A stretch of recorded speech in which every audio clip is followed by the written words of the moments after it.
getting fired is a really neat experience for me. I took up full time professional coaching while I was teaching school. I took a leave, major junior hockey, and I got fired 2/3 of the way through the season. And it was real important for me because I discovered that I was a teacher and really not a coach. And I had to couldn't coach with the philosophy that I had coached by at that level. I didn't play the best players enough.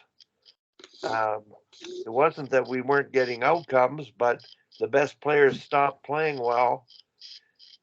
They were resenting the fact that I was playing everybody in all situations, and in the end, they wouldn't play for me um, because I used too many people. My minutes were too close, and if I had to do it differently, I think I would have created uh, special teams sooner. But I just can't imagine sitting a player and not dressing players just because they're of their age and they're so much more talented. So um, I got back to teaching, and I realized when I found female hockey, I could walk the talk of what I believed in coaching. So I'm at it still today at this age. And if that not had happened, and it was tough, but I was realistic about it. In other words, I knew I wasn't ready to coach at that level because of my philosophy. So And what about later in life? Was there ever times that you wanted to be in a situation or with a team that, you know, they said it's time to move on? no, not really. I think when I got fired at Hockey Canada, that was really difficult because I had all kinds of visions of things to do for female hockey.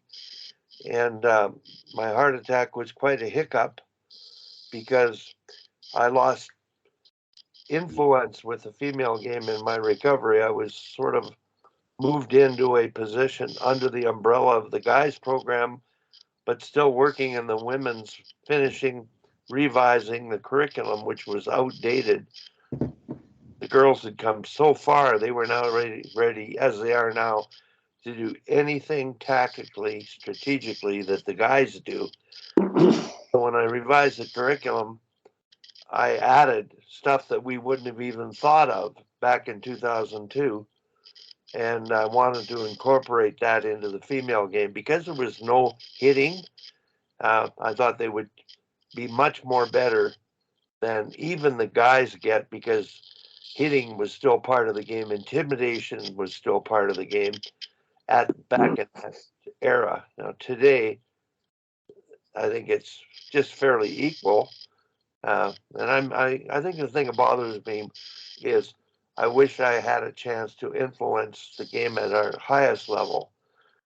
Given that train of thought back in 2007, and here we are now, and I think that there's a lot that could have been done that would have been applied that would have even taken the female game to a higher level. But so much for all that. We all move on, and I'm really happy doing the work I do in girls hockey Calgary, and just watching Tom still coach with his U13 team and be as excited as he is. It's really rewarding, and I'm working with 8 teams, just the coaches mainly, and more than that, the parents.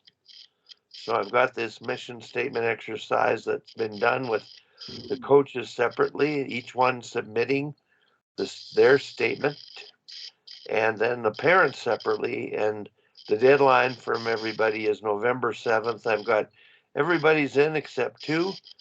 And after that, I'm just going to sit in the stands, enjoy the games, to sit with the parents who feel comfortable around me, and watch the coaches and socialize with them more than anything. And life is good. It is good. I want to hear if Hal's ever been fired from teams. Not really. I when I was coaching high school, I retired once and stayed as the coach because I got tired of, it was a Catholic high school here in town. I started the program in 2004. And after 8 years, we weren't making the kind of progress I would like to have made as a coach, because I had just 2 years prior to taking that job, I had taken my Bantam team to the Tier 1 national championships. And, and in a program that was in the same building with this new high school team, right? And so I thought kids might come over to the school, but the school is academically extremely hard, and it's very Catholic. And it was $15,000 a year, and the other kids were paying nothing at the local school. So, and I discovered that the parents liked it the way it was, because their kids were mostly B-level players.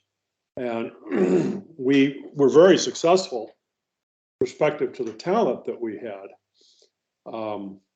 But I got tired after about 8 years of it. And so I retired and hung around as we hired another coach. He was terrible. So we had to replace him. We hired another coach. He only stayed 1 year. And then they asked me to come back. So I went back I said, I'll come back for 1 or 2 years. I want to get a coaching staff in place so that I can retire again. Well, I ended up staying 4 years. And during that time, we got a new athletic director who when I first met him, he said he's a USA hockey guy. And I knew I was in trouble right there. And then when he became the athletic director, and my assistant coach they kind of conspired, and I could see it all happening. And I just finally said, I'm done. That's enough of that. And guess who the assistant coach is on the team now? The athletic director. I was happy. I mean, I've been coaching, since then, U15 girls, JV girls, Bantam B1. Now I'm coaching Pee Wee A. And so I made the full cycle from, USHL, NCAA, worked my way all the way up, and then I worked my way back down. And, it's,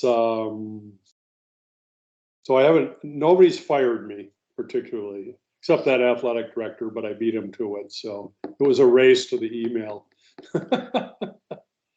After I resigned that time, I got a call at, let me see, when was that? I got a call from one of the captains, and he said, "Hey, coach, you can be around. A couple of guys want to stop over and give you some thank you gifts and stuff." I go, fine. And he said, "Well, how about 6 o'clock?" I said, "Sure." At 6 o'clock, over 100 cars came by into my driveway with former players and families, and all. That's incredible. It was like, I get pretty emotional just thinking about it. So the impact, we do this to make people's lives better. I do. That's why I do it, and have fun while I'm doing it. So, but it's a lot of energy. It's a lot of work. It's been, I think, 52 years now, and I have to now think, well, am I going to keep doing it, or am I going to start doing a little bit of traveling and doing some other stuff in life that I also want to do? And maybe next year. I don't know. Maybe next year. Maybe next year. It's hard to quit. I tried to quit. I did not coach the year my daughter was born. I did not coach the year my son was born. But other than that, I've been coaching since 1970 something, 71. So I learned a lot, met a lot of great people, and now I have all you great people that I've met. So make my life a lot richer. Well, Hal, I think you could always look in the mirror when you coached, and that's when I stopped coaching competitive major junior hockey, I couldn't look in the mirror if I was going to change the way I coach, because I didn't believe that. And I think that may have cost me my job at that point in time. But still going back, I realized I went back to teaching, and I really enjoyed teaching, as did Tom. When you work with young people growing up, it's like an eternal fountain of youth. You don't age. Yeah. You're always around the kids. And Sammy, you would find this humorous now. I've got 3 U13 teams that I'm watching, and 3 U15, and 3 U18 team, or 3 U18, 2 of them which I'm hands-on with. Now you can imagine the U13s aren't growing yet. Like they're really so young and innocent and enthusiastic. I'm just watching this and I'm seeing life evolve with these young children. Then they become adolescents and they're becoming adults. And I can't think of a better thing to be thankful for than to be back at school, so to speak, but with not just grade 9 to 12, also got the grade 6s, watching them grow in sport, not in a classroom, just in something they love to do. And you're dealing with the parents who don't let them choose like your daughter told you. I'll do it for you. And so my role is to keep the parents in perspective, supporting the coaches and especially their children. So it really is extremely satisfying for me. And I'm almost embarrassed that it's a paid position, but I'll take it and do what I can with it. So Sammy, I just sent you a video that I sent to the boys a couple days ago about what it's called, what is it? The Truth About Sports Parents. Mm. And the woman that put this together, her organization is titled I Love to Watch You Play. Oh, that's amazing. And it's about how to deal with your own children. I have an assistant coach dad on my staff, and he barked at his son. He's got twin boys, and he barked at his son coming off the ice the other night. And I said to him after the game, look, let JB and me coach your boys. Your life's going to be a lot easier at home. And he goes, I know, but I can't help it sometimes. You know, well, you need to, because you're going to squeeze the life out of them. Yeah, what did I read the other day? You're going to be their coach for 1 or 2 seasons, but you're going to be their parent for the rest of their lives. Yeah. So remember what you're saying and how it impacts them. And he's seen the video. You'll love the video. Mm-hmm. It's all little kids saying what, you know, how they wish their parents would